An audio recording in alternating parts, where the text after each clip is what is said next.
হিমাদ্রি কিশোর দাশগুপ্তের নেকড়ের খামারের আজকে পঞ্চম পর্ব পড়তে চলেছি। যতই পড়ছি ততই যেন রহস্য ঘনীভূত হয়ে আসছে। গত পর্বে অনিশের সাথে যা ঘটেছিল ওই ঘটনাটির পরে সত্যি বোঝা মুশকিল হয়ে দাঁড়িয়েছে, আসলে কি মিস্টার ভাইমারের খামারের প্রাণীগুলো নিরীহ, না ওরা মানুষ খেকো, নাকি আসলে ওরা যুদ্ধে মারা যাওয়া সৈনিকদের প্রেতাত্মা। চলুন পঞ্চম পর্বটি পড়ে জেনে নেই অনিশের এখন কি অবস্থা। ভোর হলেও দরজা খুলে বেরোতে ঠিক সাহস পাচ্ছিল না অনিশ। বলা যায় না, প্রাণীটা হয়তো এখনো বাইরেই ঘুরে বেড়াচ্ছে। দরজার ঠিক বাইরেই হয়তো ঘাপটি মেরে বসে আছে অনিশের জন্য। ঘরের ভিতর থেকে অনিশ কয়েকবার ডাকলো ভাইমানের নাম ধরে, কিন্তু বাইরে থেকে কোনো সাড়া মিলল না। বন্ধ ঘরে বসে তার কি করা উচিত তা ভাবতে লাগলো অনিশ। সময় এগোতে লাগলো। বেলা 8টা নাগাদ তখন বেশ একটু রোদ উঠেছে। সে সময় অনিশ বাইরের চত্বর থেকে বেশ কিছু লোকজন আর ঘোড়ার ডাকের শব্দ শুনতে পেল। সাহস করে এবার দরজা খুলল অনিশ। সে দেখতে পেল চত্বরের ওপাশে কাঁটাতারের বাইরে দরজার সামনে দাঁড়িয়ে আছে একদল লোক। কিছু পশু আছে তাদের সঙ্গে। ভাইমারকেও দেখতে পেল অনিশ। বাড়ির পেছন থেকে বেরিয়ে খোঁড়াতে খোঁড়াতে তিনি এগিয়ে যাচ্ছেন দরজা খোলার জন্য। দরজা খুলে দিলেন ভাইমার। হুড়মুড় করে পশুদের নিয়ে বরফ ঢাকা চত্বরে প্রবেশ করল লোকগুলো। জনাসাতেক ছোটখাটো চেহারার লোক।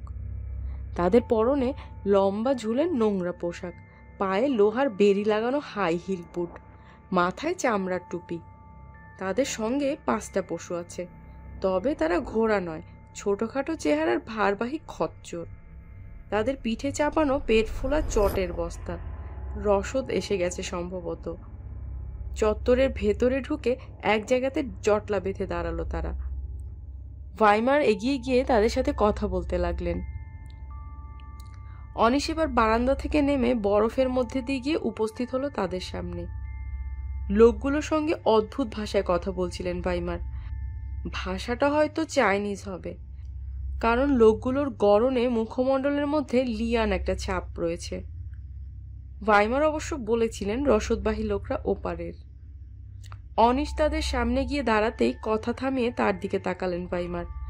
তার মুখ গম্ভীর, চোখে মুখে রাত্রি জাগরণের স্পষ্ট ছাপ। অনেকটা শুষ্কভাবেই তিনি বললেন, সুপ্রভাত। অনিশ গতকালের ব্যাপারটা এই লোকগুলোর সামনে বলা ঠিক হবে কিনা ভেবে একটু চুপ করে রইল। সম্ভবত ভাইমার তার মনের ভাব পাঠ করেই বলে উঠলেন, কথা বলতে পারেন, এরা চীনা ভাষা ছাড়া অন্য কোনো ভাষা বোঝে না। অনিশ বলল, কাল রাতে একটা নেকড়ে আমার ঘরে হানা দিয়েছিল। কাঠের দরজার প্যানেল ভেঙে ঘরের ভেতরে মাথা গলিয়ে ফেলেছিল। আমি বাতিটা ছুঁড়ে কোনো রকমে তাকে আটকাই। আর একটু হলেই। তার কথা শুনে ভাইমার বললেন, তাই নাকি? তবে সেই বড় ধূসর নেকড়েটা কাল কিভাবে যেন খিদের জ্বালায় খাঁচা ছেড়ে বেরিয়ে পড়েছিল। শেষ রাতে তাকে খাঁচায় ফেরানো হয়। ঠান্ডা ও খিদের জ্বালায় হিংস্র হয়ে ওঠে, সম্ভবত সে ওই কাণ্ডটাই ঘটিয়েছে। এই লোকগুলো যদি গতকাল বিকেলে আসতে পারত তবে গত রাতের কোনো দুর্ঘটনাই ঘটত না। এখন অবশ্য আপনি নিশ্চিন্ত থাকতে পারেন। অনিশ এরপর বলল, গ্রামবাসীদের চিঠিটা আর আপনার সঙ্গে তাদের চুক্তিপত্র দুটোই তৈরি করে ফেলেছি, একবার দেখে নেবেন নাকি? তার কথা শুনে ভাইমার কেন জানি মৃদু চমকে উঠে বললেন, আপনি এখন গ্রামে যাবেন নাকি? অনিশ বলল, কেন, তেমনই তো কথা ছিল। নরবুর নাতির ফিরে আসার কথা। সেটা সে দেখার পরে গ্রামের লোকেরা সেটাই স্বাক্ষর করবে। চুক্তিপত্রটাতেও আপনাদের উভয় পক্ষকে স্বাক্ষর করতে হবে। ভাইমার আকাশের দিকে তাকিয়ে প্রথমে বললেন, যে কোনো সময় কিন্তু আবার আকাশের গতি প্রকৃতি বদলে যেতে পারে, আবার তুষারপাত শুরু হতে পারে, তাই বলছিলাম আর কি। এই কথা বলার পর তিনি কেমন যেন নিস্পৃহভাবে বললেন, আমাকে এখন কাগজগুলো দেখাবার দরকার নেই, আগে গ্রামে যান, দেখুন ওরা কি বলে। ওরা সই করে দিলে আমিও সই করে দেব। আপনি তো এখানেই ফিরবেন। এরপর আর কথা বাড়ালেন না ভাইমার। তিনি এগোলেন বাড়ির পিছনের দিকে যাওয়ার জন্য। পশুদের নিয়ে তাকে অনুসরণ করলো সেই চীনাদের দলটা। অনিশ ঘরে ফিরে এলো। তারপর কিছুক্ষণের মধ্যেই গায়ে ওভারকোট চাপিয়ে বাইরে বেরিয়ে এলো তার কাগজপত্র নিয়ে। বাড়ির পেছন দিক থেকে লোকজনের গলার আওয়াজ ভেসে আসছে। দরজা খুলে কাঁটাতারের বেড়ার বাইরে এসে পাইন বনের ভেতর দিয়ে সে রওনা হলো গ্রামের দিকে। হাঁটতে একটু কষ্টই হচ্ছিল। পাইন বনের ভেতরেও তুষার জমে আছে, কোথাও কোথাও হাঁটু পর্যন্ত ডুবে যাচ্ছে বরফে, কিন্তু সেই বরফ ভেঙে এক সময় এসে পৌঁছে গেল সে গ্রামে। গ্রামটা যেন ধীরে ধীরে বরফের তলাতেই চলে যাচ্ছে। অনেক বাড়ির অর্ধেক দরজা বরফে ঢেকে গেছে, ঘরের বাইরে ভিড়ও তেমন নেই। গ্রাম প্রধান নরবু আর কিছু পুরুষ মানুষ সেখানে দাঁড়িয়ে অপেক্ষা করছিল অনিশের জন্য। তাদের সঙ্গে ড্রাইভার পবনও আছে।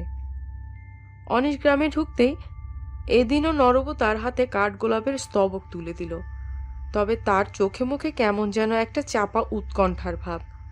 ফুলটা সে অনিশকে দিল ঠিকই, কিন্তু তাকে কোথাও নিয়ে গিয়ে বসালো না।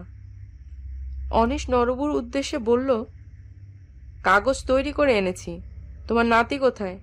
ডাকো তাকে। নরবু জবাব দিল, সে এখনো ফেরেনি, তার জন্যই অপেক্ষা করছি আমরা। ফেরেনি? বিস্মিতভাবে বলল অনিশ। নরবু বলল, না, এখনো ফেরেনি। গতকাল সন্ধ্যার আগেই তার ফেরার কথা ছিল। পায়ে হেঁটেই ফেরার কথা তার। গ্যাংটক থেকে গাড়ি তাকে ওপরের পাসের মুখে পৌঁছে দিয়ে গিয়েছিল। সে যে পাসে ঢুকেছিল সে খবরও পেয়েছি আমরা, কিন্তু তারপর আর তার কোনো খবর নেই। সে না এলে কিছুই হবে না। এর জবাবে অনিশ বলল, তোমরা চাইলে লেখাটা আমি পড়ে শোনাতে পারি। নরবু প্রত্যুত্তরে স্পষ্টভাবে বলল, আপনি এখন ফিরে যান। নাতিটার ফেরা নিয়ে আমরা সকলেই খুব চিন্তায় আছি। সে ফিরে এলে আমরা আপনাকে খবর দেব। সমস্যায় পড়ে গেল অনিশ। পরদিনই তো তাকে ফেরার পথ ধরতে হবে। তার মধ্যে যদি নরবুর নাতি না ফেরে? অনিশ পবনকে বলল, তুমি একটা কাজ করো, আমাদের সঙ্গে তো গাড়ি আছেই, সেটা নিয়ে তুমি পাসে যাও। সম্ভব হলে পাসের একটু ভেতরে গিয়ে তার সন্ধান নিতে পারো, কিন্তু মুশকিল হলো তুমি তাকে চিনবে কিভাবে? পবন বলল, আমি তাকে চিনি স্যার। এর আগে যখন গ্রামে এসেছিলাম তখন তার সঙ্গে আমার পরিচয় হয়েছিল। অনিশ আর তার ড্রাইভারের কথোপকথন শুনে নরবু ঘাড় নেড়ে বলল, হ্যাঁ, দেখো তাকে খুঁজে পাও কিনা। এমনও হতে পারে কোথাও সে তুষারপাতে আটকা পড়েছে। তোমরা তাকে খুঁজে না পেলে আমরা গ্রামের লোকেরা মিলে আশেপাশের জায়গাগুলোতে তাকে খুঁজতে বেরোবো। অনিশ এরপর আর সেখানে দাঁড়ালো না। পবনকে নিয়ে সে গ্রাম ছেড়ে বেরিয়ে পড়ল। জঙ্গলের ভেতরে ঢুকে পবন বলল, ছেলেটা না ফেরায় এখন ওদের মনে অন্য ভয় কাজ করতে শুরু করেছে। অনিশ প্রশ্ন করল, কি ভয়? পবন বলল, গতকাল সন্ধ্যায় খামার থেকে ক্ষুধার্ত নেকড়ের ডাক ভেসে আসছিল গ্রামে। ওদের মনে একটা আশঙ্কার দানা বেঁধেছে যে। পবন তার কথা শেষ না করলেও তার সম্পূর্ণ বক্তব্য বুঝতে কোনো অসুবিধা হলো না অনিশের। তার চোখের সামনে ভেসে উঠল সেই ভয়ঙ্কর দৃশ্যটা। সেজবাতির আলোতে দরজার ফোকর দিয়ে তার দিকে তাকিয়ে আছে সেই ক্ষুধার্ত নেকড়েটা। তার সেই লোলুপ ক্ষুধার্ত দৃষ্টি, লাল জিভ, চোয়ালের তীক্ষ্ণ দাঁত। সেই নেকড়েটাই কোনোভাবে ক্যাম্প থেকে বেরিয়ে কোনো দুর্ঘটনা ঘটায়নি তো? অনিশের ভেতরটা কেঁপে উঠল। মুখে সে শুধু বলল, তেমন কিছু ঘটলে ব্যাপারটা ভয়ঙ্কর হবে। পবন বলল, হ্যাঁ সাহেব, নেকড়ে সব শুদ্ধ খামারে আগুন লাগিয়ে দেবে ওরা। বাকিটা পথ ওরা দুজনে কেউ কোনো কথা বলল না। আশঙ্কা ডানা বাঁধছে দুজনের মনেই। বন পেরিয়ে ঢাল বেয়ে বড় রাস্তায় নামলো তারা। ক্যাম্পের দিকে কিছুটা এগোতেই পিছন থেকে গাড়ির হর্ন শোনা গেল। দাঁড়িয়ে পড়ল তারা। আর্মির গাড়িটা তাদের পাশে এসে দাঁড়ালো। চালকের পাশের আসনে বসে আছেন লেফটেন্যান্ট ছেত্রী। পবনকে একবার ভালো করে দেখে নিয়ে তিনি অনিশকে প্রশ্ন করলেন, কোথায় যাচ্ছেন এখন? অনিশ বলল, আমি এখন ক্যাম্পেই ফিরছি, তবে আমার ড্রাইভারকে পাঠাচ্ছি পাশের মুখটাতে। শহর থেকে একটা ছেলের ও পথ ধরেই গতকাল গ্রামে ফেরার কথা ছিল, সে ফেরেনি, তাই আমার ড্রাইভার তার খোঁজ করতে যাচ্ছে ওখানে। ছেত্রী এরপর বললেন, শুনলাম আপনি নাকি কিছুদিনের জন্য ওই ক্যাম্পে থাকছেন, এখন ফিরছেন না? অনিশ বিস্মিতভাবে বলল, আমার তো কালই ফিরে যাওয়ার কথা, এই খবর আপনাকে কে দিল? লেফটেন্যান্ট বললেন, আমাকে নয়, আমার এক সৈনিককে বলেছে কথাটা ভাইমার। গতকাল সন্ধ্যায় যখন তুষারপাত হচ্ছিল তখন টহল দিয়ে ফিরছিল আমার এক সৈনিক। ক্যাম্পের গেটের মুখে তার সঙ্গে ভাইমারের সঙ্গে দেখা হয়। গত কয়েক মাস ধরে আমাদের সঙ্গে কারো সঙ্গে কথা বলতেন না তিনি, কিন্তু গতকাল সন্ধ্যায় তিনি নিজেই সেই সৈনিককে ডাকেন, তার সঙ্গে কুশল বিনিময় করেন। কথা প্রসঙ্গে তিনিই তাকে ব্যাপারটা বলেন। অনিশ বলল, না না, আমার তেমন কোনো কথাই হয়নি ভাইমারের সঙ্গে। অনিশের জবাব শুনে কেমন যেন গম্ভীর হয়ে গেল লেফটেন্যান্টের মুখ। একটু চুপ থেকে তিনি বললেন, থাকুন বা নাই থাকুন, আপনি কিন্তু গত রাতের মতো বাইরে ঘোরাঘুরি করবেন না। সীমান্ত অঞ্চল, রাস্তা চিনতে না পেরে ও দেশে ঢুকে পড়লেই পিপলস আর্মির হাতে গুপ্তচর সন্দেহে বলি হবেন। এভাবে অনেক নিরীহ মানুষ বন্দী হয়েছে ওদের কাছে। এবার তার কথা শুনে আরো অবাক হয়ে গেল অনিশ। সে বলল, আমি কাল ঘরে ঢোকার পর আর বেরোয়নি তো। লেফটেন্যান্ট ছেত্রী বললেন, কিন্তু আমাদের এক গার্ড নাইট ভিশন ফিল্ড ক্লাসে আপনাকে দেখতে পেয়েছিল বলল, তার তো ভুল দেখার কথা নয়। অনিশ এবার বেশ জোরের সঙ্গেই বলল, হ্যাঁ, সে ভুলই দেখেছে, আমি একবারের জন্য বাইরে যাইনি। দুপাশে মাথা নাড়লেন ছেত্রী, যেন তিনি বুঝতেই পারছেন না সেই গার্ড সত্যি কথা বলছে না অনিশ সত্যি বলছে। এরপর তিনি আর কথা বাড়ালেন না, তার ড্রাইভারকে ইঙ্গিত করলেন গাড়ি এগোবার জন্য। লেফটেন্যান্ট চলে যাওয়ার পর ক্যাম্পের দিকে এগোলো তারা দুজন। গাড়ির কাছে পৌঁছে গেল তারা। পবনকে অনিশ বলল, ছেলেটার খোঁজ জেনে সঙ্গে সঙ্গে জানিও আমাকে। পবন বলল, আচ্ছা স্যার। ড্রাইভার গাড়ি নিয়ে চলে যাওয়ার পর কিছুটা হেঁটে তার কাটা ঘেরা ক্যাম্পের ভেতর প্রবেশ করলো অনিশ। বরফ ঢাকা চত্বরটার ঠিক মাঝখানে তাঁবু খাটাচ্ছে চীনাগুলো। তাদের ভারবাহী পশুগুলো অবশ্য সেখানে নেই, হয়তো তারা বাড়ির পেছনের দিকেই রয়ে গেছে। ভাইমারকেও দেখতে পেল না অনিশ। ঘরে ঢুকে হঠাৎ তার খেয়াল হলো ফুলের বুকেটা বাইরে ফেলা হয়নি, জানলাটা এখন বন্ধ, একটু পরেই সেটা ফেলে দিলে চলবে। বুকেটা টেবিলের ওপর রেখে জিরিয়ে নেওয়ার জন্য খাটের ওপর বসলো অনিশ। হঠাৎ তার চোখ পড়ল দরজাটার সেই ভাঙা জায়গাটার দিকে। সঙ্গে সঙ্গে তার মনে পড়ল গত রাতের ভয়ঙ্কর স্মৃতির কথা। খুব জোর বাঁচা বেঁচে গেছে সে। আর তার সঙ্গে সঙ্গেই তার খেয়াল হলো ঘরের বাতিটা নেই। নেকড়ে আর আসবে না ঠিকই, কিন্তু বাতি ছাড়া চলবে কিভাবে? ভাইমারের কাছ থেকে একটা বাতি জোগাড় করার জন্য খাট ছেড়ে নেমে ঘরের বাইরে বেরোলো অনিশ।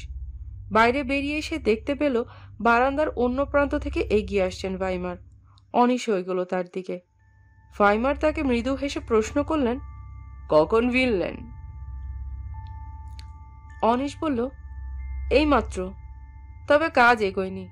নরবুর নাতির গতকাল গ্রামে ফেরার কথা ছিল, সে এখনো ফেরেনি।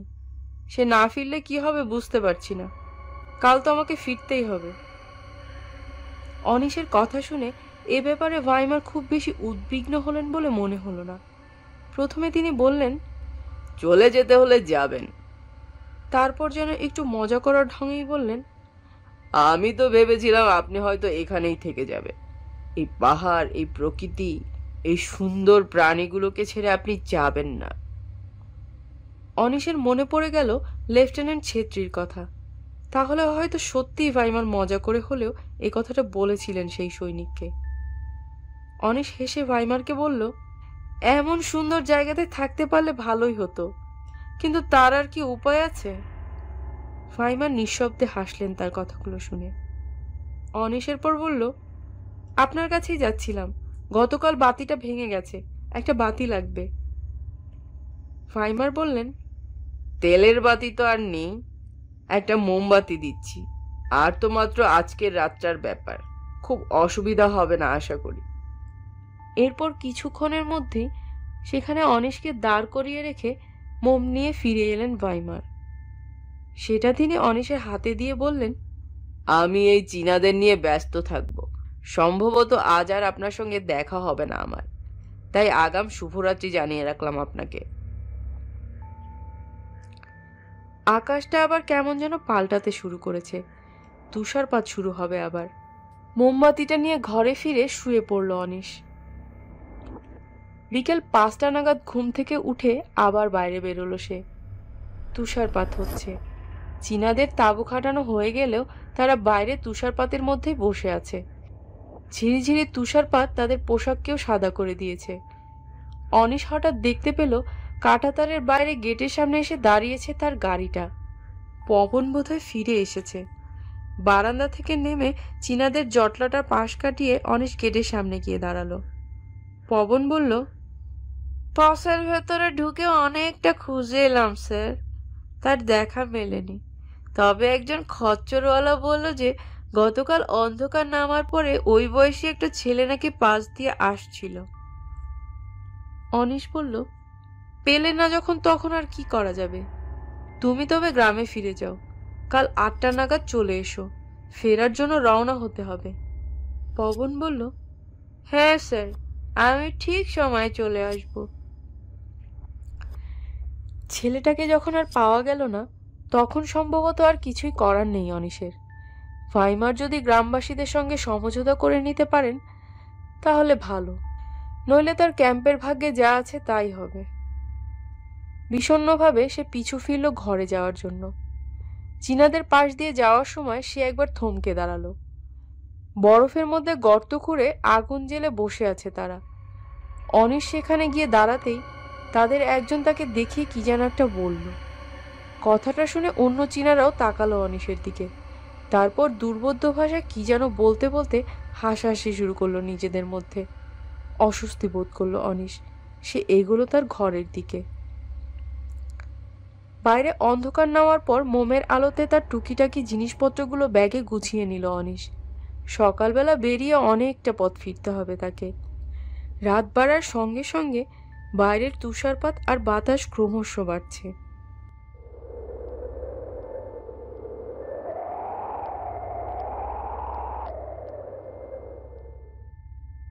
বেশ অবসন্ন বোধ করছে অনিশ। তার আশাটা শেষ পর্যন্ত ব্যর্থই হলো। পরদিন বেরোতে হবে বলে রাত 8টা নাগাদ খাওয়া সেরে শুয়ে পড়ল সে। বাইরের অবিশ্রান্ত তুষারপাত আর বাতাসের শব্দ শুনতে শুনতে ঘুমিয়ে পড়ল সে।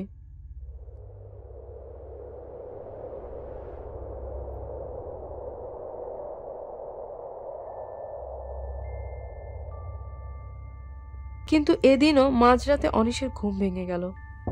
খটাখট শব্দে কাঁপছে দরজাটা। ব্যাপারটা বুঝতে পেরেই সঙ্গে সঙ্গে মেঝেতে লাফিয়ে নামলো অনিশ। বাইরে বাতাসের প্রচন্ড শব্দ হচ্ছে। তাতেই কি দরজাটা কাঁপছে, নাকি গতকালের নেকড়েটা ফিরে এসেছে আবার? পকেট হাতে দেয়াশলাই বার করে মোম জ্বালাবার চেষ্টা করলো অনিশ, কিন্তু দরজা জানলার ফাঁক গলে আসা হাওয়ায় কাঠিটা নিভে যাচ্ছে বারবার। বেশ কয়েকবার চেষ্টা করার পর দেয়াশলাই দিয়ে মোমবাতিটা জ্বালাতে সমর্থ হলো অনিশ। মোমের শিখাটা কাঁপছে, হয়তোবা এখনই সেটা নিভে যাবে। তবু তার আলো ছড়িয়ে পড়ল ঘরে। সেই আলোতে দরজার নিচের ফাটলটার দিকে তাকিয়ে হৃদস্পন্দন প্রায় স্তব্ধ হয়ে গেল অনিশের। দরজার ফাটলটা গলে ঘরের ভেতরে উকি দিচ্ছে একটা নেকড়ের মাথা। এই নেকড়েটা গতকালের নেকড়েটার চেয়ে আরো বড় আর প্রকাণ্ড। তার ধবধবে সাদা রং দেখে অনিশ বুঝতে পারল এটা সেই দলপতি নেকড়েটাই। আদম্য জিজ্ঞাসা জেগে আছে তার চোখ দুটোতে। মোমের নরম আলোতে ঝিলিক দিচ্ছে তার হিংস্র সদন্তগুলো। ভাইমার তো তাকে আশ্বস্ত করেছিলেন যে গতকালের ঘটনাটার একটা নিছক দুর্ঘটনা। তবে প্রাণীটা গতকালের নেকড়েটার মতোই মাথা দিয়ে ঠেলে ভাঙার চেষ্টা করছে দরজার ওপরের প্যানেলটা। কিংকর্তব্য বিমূঢ় হয়ে অনিশ তাকিয়ে রইল সেই দিকে। থর থর করে কাঁপছে দরজার পাল্লাটা। নেকড়ের মাথার চাপে মরমর করে শব্দ হচ্ছে পুরোনো আমলের কাঠের সেই দরজা থেকে। বাইরে বাতাসের সনসন শব্দ, মোমবাতির শিখাটা কেঁপে উঠছে বারবার। এই বুঝি নিভে গেল সেটা। এই নেকড়েটা অন্য নেকড়েদের চেয়ে অনেক বড় আর অনেক শক্তিধর। তার বিশাল মাথার চাপে সত্যি একসময় খসে গেল আরো একটা প্যানেল। বেশ বড় একটা ছিদ্র তৈরি হলো দরজার নিচের অংশে। মুহূর্তের জন্য একবার থমকে অনিশের দিকে তাকালো সাপোতটা। তারপর প্রথমে সামনের পা দুটো দরজার মধ্যে দিয়ে ঢুকিয়ে ধীরে ধীরে গুড়ি মেরে ঘরের মধ্যে ঢুকতে শুরু করলো। প্রাণীটা তখন প্রায় তার দেহের অর্ধেক অংশটা ঢুকিয়ে ফেলেছে ঘরের মধ্যে। ঠিক সেই সময় হুঁশ ফিরল অনিশের। যেভাবে হোক আটকাতে হবে নেকড়েটাকে, কিন্তু কিভাবে? তার কাছে তো তেমন কিছুই নেই। প্রাণীটা ক্রমশ ঢুকে আসছে ঘরের মধ্যে। মানুষ যখন প্রচন্ড বিপদে পড়ে তখন খড়কুটো ধরেও বাঁচার চেষ্টা করে। স্বাভাবিক সময়ে ব্যাপারটা হাস্যকর মনে হলেও সেটাই কিন্তু সত্যি। টেবিলের ওপর রাখা ফুলের বুকেটাকে তুলে নিয়ে অনিশ সেটাই ছুঁড়ে মারল নেকড়েটাকে লক্ষ্য করে। প্রাণীটার কাঁধে গিয়ে পড়ল বুকেটা, কিন্তু তাতেই এক অদ্ভুত কাণ্ড ঘটল। যেন ফুল নয়, ভারী কোনো কিছু দিয়ে আঘাত করেছে সে, যেন তাকে আগুন ছুঁড়ে মেরেছে। এমনভাবে প্রচন্ড আর্তনাদ করে উঠল নেকড়েটা। তারপর কোনো রকমে তার দেহটাকে হ্যাচর প্যাচর করে দরজার বাইরে পার করে নিল। দরজার বাইরে দাঁড়িয়ে প্রচন্ড আক্রোশে গর্জন করতে লাগলো প্রাণীটা।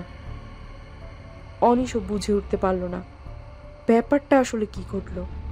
সে চেয়ে রইল দরজার ফাটলটার দিকে। বুকেটা থেকে ফুলগুলো খসে পড়ে ছড়িয়ে রয়েছে চারদিকে। দরজার ওপাশে গর্জন করেই চলেছে প্রাণীটা। কি তার রক্ত জল করা ডাক! যেন অনিশকে নাগালের মধ্যে পেলেই এক টানে সে তার টুটি ছিঁড়ে নেবে। সময়ের পর সময় কেটে যেতে লাগলো। দরজার দুপাশে দাঁড়িয়ে রইল অনিশ আর নেকড়েটা। শেষ রাতের দিকে ধীরে ধীরে কমে এলো নেকড়ের ডাকটা। তার ক্রুদ্ধ গর্জন দরজা ছেড়ে ধীরে ধীরে দূরে চলে যেতে লাগলো। কতক্ষণ ধরে এভাবে দরজার দিকে তাকিয়ে দাঁড়িয়েছিল অনিশ নিজেও জানে না। একটা সময় সে দেখলো দরজার ফোকরটা দিয়ে যেন আবছা আলো দেখা যাচ্ছে। ভোর হচ্ছে বাইরে।